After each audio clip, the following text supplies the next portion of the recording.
اس مضمون کو بیان کرتے ترمذی شریف کی وہ حدیث نقل کرتے ہیں۔ آپ فرماتے ہیں مسلمانوں اس حدیث کو یاد کر لو، اگر تم اسے یاد کرو گے تو مضبوط ہو جاؤ گے۔ حدیث کیا ہے؟ نبی کریم صلی اللہ علیہ وسلم نے فرمایا اگر سارے انسان مل کے بھی تیرا برا کرنا چاہیں تو جب تک رب کی مشیت نہ ہو وہ تیرا برا کر نہیں سکتے۔ اور حضور صلی اللہ علیہ وسلم نے فرمایا اگر سارے انسان مل کے تیرا بھلا کرنا چاہیں تو جب تک رب کی رضا نہ ہو تیرا بھلا ہو نہیں سکتا۔ تو اعلیٰ حضرت فرماتے ہیں اس چیز کو ذہن میں بٹھاؤ، مسلمانوں اپنا رجوع اپنے رب رسول کی طرف مضبوط کرو۔ یہ کیا بات ہو گئی کہ میں اس سے بھی ڈر رہا ہوں، میں اس سے بھی ڈر رہا ہوں، وہ بھی میرے پیچھے لگ گیا۔ فاضل بریلوی رحمۃ اللہ علیہ ان چیزوں سے منع فرماتے تھے۔ وہ کہتے تھے یہ توہمات ہیں، اوہام پرستی ہے، ہمیں ان چیزوں سے ہمیشہ بچنا ہے، اپنی آنے والی نسلوں کو بچانا ہے۔ فرمایا کرتے تھے رب کی رضا پہ جو راضی رہتا ہے اللہ اسے سکون والی زندگی عطا فرماتا ہے۔ ہمارے ہاں لوگ پوچھتے ہیں طبیعت کیسی ہے، لیکن یو پی میں، سی پی میں، لکھنؤ میں پوچھا جاتا ہے کہ کیا شکایت ہے آپ کو؟ کہتے ہیں یہ سر درد کی شکایت ہے۔ یہ اردو کا ایک محاورہ ہے۔ جناب کیا شکایت ہے؟ کہتے ہیں جی مجھے کمر درد کی شکایت ہے۔ پھر پوچھنے والے پوچھتے ہیں کہ جناب اس شکایت کا کیا بنا؟ تو صدر الشریعہ مولانا امجد علی صاحب اعظمی رحمۃ اللہ علیہ فرماتے ہیں اعلیٰ حضرت کو بخار تھا تو میں حاضر ہوا، تو میں نے کہا حضور شکایت کا کیا بنا؟ کہنے لگے مولانا پڑھے لکھے ہو کے تو ایسی باتیں نہ کرو، شکایت کس سے کرنی ہے؟ رب نے جس حال میں رکھا ہے بڑا ہی اچھا رکھا ہوا ہے۔ شکایت کا کیا معنی ہوا؟ اللہ نے جہاں سمجھا مناسب اس نے ہمیں رکھا ہے، شکایت کیا ہوتی ہے؟ مجھے کسی سے شکایت نہیں۔ فرمایا کرتے تھے الحمدللہ مجھے سر درد بھی ہوتا ہے اور بخار بھی ہوتا ہے اور میں بڑا خوش ہوں، یہ وہ والی بیماریاں ہیں، یہ وہ امراض ہیں جو نبیوں کے قدم بھی چومنے آیا کرتے تھے۔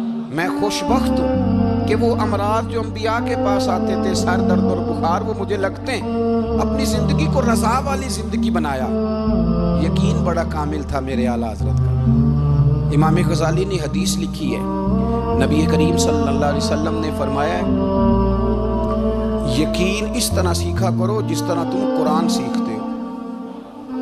آج میرے دور کا سب سے بڑا مسئلہ یقین کی کمزوری ہے۔ مسلمان کچی پکی سوچیں سوچتا ہے، کمزور کمزور جملے بولتا ہے، اس کو دنیا داروں کے وعدوں پر اعتماد جلدی ہوتا ہے، لیکن معاذ اللہ اللہ رسول کے وعدوں کے بارے میں یہ کئی دفعہ شکوک کا شکار ہوتا ہے۔ اسے سمجھنا چاہیے۔ فاضل بریلوی ایک پختہ یقین والی شخصیت ہے، پختہ یقین والی۔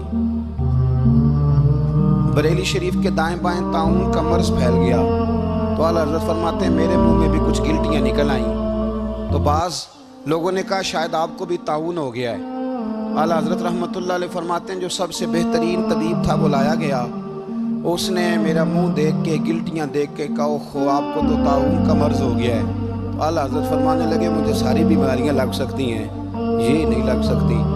اس نے کہا حکیم میں ہوں کہ آپ ہیں؟ فرمایا نہیں آپ ہی ہیں، پر یہ بیماری مجھے نہیں لگ سکتی، یہ مجھے ہو نہیں سکتی۔ اس نے اصرار کیا تو اعلیٰ حضرت رحمۃ اللہ تعالیٰ علیہ اس کو کہنے لگے میاں تو جو مرضی کر لیکن مجھے طاعون کا مرض نہیں ہو سکتا، یہ بات طے ہے۔ وہ ناراض ہو کے چلا گیا۔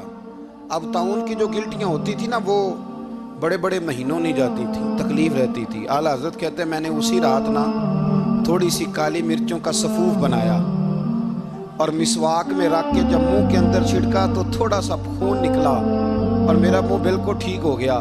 سویرے میں نے کہا بلاؤ نا اپنے حکیم کو جو کہتا تھا طاعون ہو گیا ہے۔ تو لوگ کہنے لگے حضور آپ کو ویسے کیسے پتا تھا طاعون نہیں ہے؟ فرمانے لگے پتہ اس طرح تھا کہ اللہ کے رسول صلی اللہ علیہ وسلم نے ایک دعا ارشاد فرمائی ہے، فرمایا کسی مریض کو دیکھ کے پڑھ لو الحمدللہ الذی مما ابتلاک بہ وفضلنی علی کثیر ممن خلق تفضیلا۔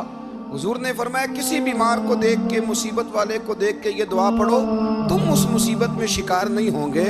فرمانے لگے میں نے طاعون کے مریض کو دیکھ کے دعا پڑھ لی تھی، تارے ٹوٹ سکتے ہیں، چاند گر سکتا ہے، سورج اپنی جگہ چھوڑ سکتا ہے، پر مدینے والے محبوب کی بات غلط نہیں ہو سکتی۔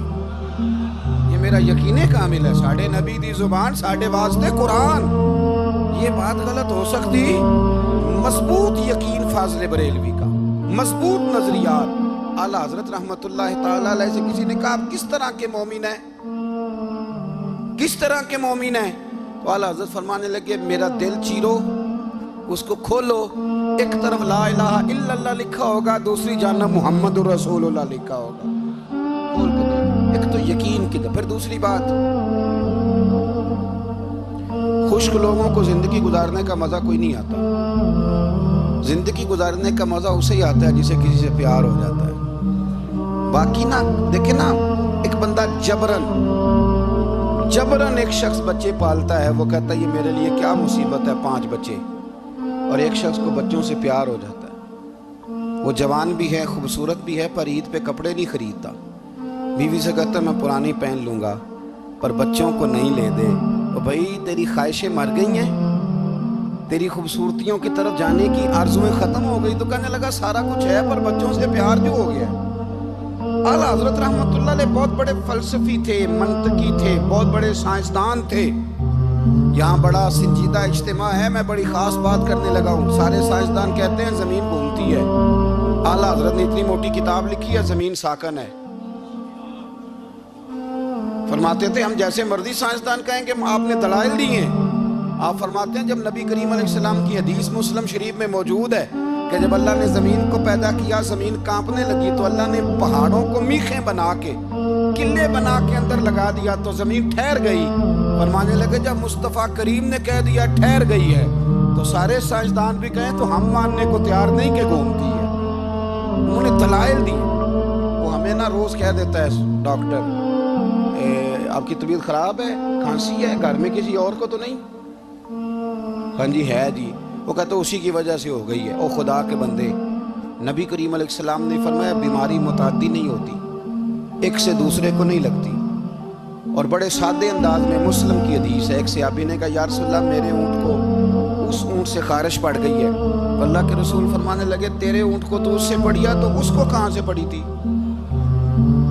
کہنے لگا جی وہ تو قدرتی معاملہ ہے، تو حضور فرمانے لگے یہ بھی قدرتی معاملہ ہے۔ اب ہمیں جو مرضی، اعلیٰ حضرت کے زمانے میں لوگوں نے کہا کشش ثقل ہے، زمین اپنی طرف چیزوں کو کھینچتی ہے۔ دلیل کیا ہے؟ وہ کہنے لگے جی سیب گرتا ہے تو زمین پہ، آم گرتا ہے درخت سے تو زمین پہ، امرود گرتا ہے تو، انار گرتا ہے تو زمین میں کشش ہے، کھینچ لیتی ہے۔ اعلیٰ حضرت فرمانے لگے شاباش، سائنسدان جو کہیں گے ہم مانیں گے۔ فرمانے لگے زمین نے آدھا کلو کا سیب کھینچ لیا ہے، 1.5 پاؤ کا انار کھینچ لیا ہے، پر ہم نے غبارے میں 1.5 چھٹانگ ہوا بھر دیا، وہ تو زمین سے کھینچا نہیں گیا۔ یہ کس قسم کی کشش ثقل ہے؟ یہ بھی 2 سال پہلے ڈاکٹر عبدالقدیر خان کا مضمون چھپا تھا روزنامہ جنگ میں۔ وہ کہتا ہے مجھے وہ مولوی چاہیے تھا جس کے پاس قرآن حدیث بھی ہو اور سائنس کے علوم بھی ہوں۔ کہتا میں نے زمانے کے دروازے کھٹکھٹائے، پھر میں پہنچا بریلی کے امام کے پاس، اور کہتا ہے وہاں جا کے نہ میں ٹھہر گیا ہوں، اس لیے کہ مجھے قرآن و سنت کا نور بھی ملا ہے اور مجھے سائنس کے رموز بھی ملے ہیں۔ یہ واحد شخص ہے جو دین کو سائنس کا پابند نہیں کرتا بلکہ سائنس کو مدینے والے کا غلام بناتا ہے، مدینے والے کا غلام بناتا ہے۔ اعلیٰ حضرت فرمانے لگے عجیب فلسفہ ہے نا جی، آم کھینچ لیا اس نے، سیب کھینچ لیا، امرود کھینچ لیا، پر اسے 1.5 چھٹانگ والا غبارہ۔ تو لوگوں نے کہا حضور پھر مسئلہ کیا ہے؟ آپ فرمانے لگے مسئلہ یہ ہے کہ ہر چیز اپنی اصل کی طرف لوٹ جاتی ہے، ہر چیز اپنی، سیب امرود انار زمین سے پیدا ہوتے ہیں تو زمین پہ گرتے ہیں، ہوا کی اصل اوپر ہے، اس لیے جب غبارے میں ہوا بھریں گے تو ہوا اس کو اوپر لے جائے گی۔ ہاں جب اس سے ہوا نکل جائے گی تو پھر غبارہ جو جس کی اصل ہوتی ہے ادھر لوٹ جاتا ہے۔ انسان مٹی سے بنا ہے تو جاتا کہاں ہے؟ مٹی نہ تے مٹی رہنا ہی ایویں کادی بلے بلے، اج مٹی دے اتے بندیا تے کل مٹی دے تھلے۔ تو اعلیٰ حضرت رحمت اللہ تعالیٰ علیہ نے نا اپنے سارے علوم کو نبی پاک کا غلام بنا دیا۔ آپ فرمایا کرتے تھے آج لے ان کی پناہ، آج مدد مانگ ان سے۔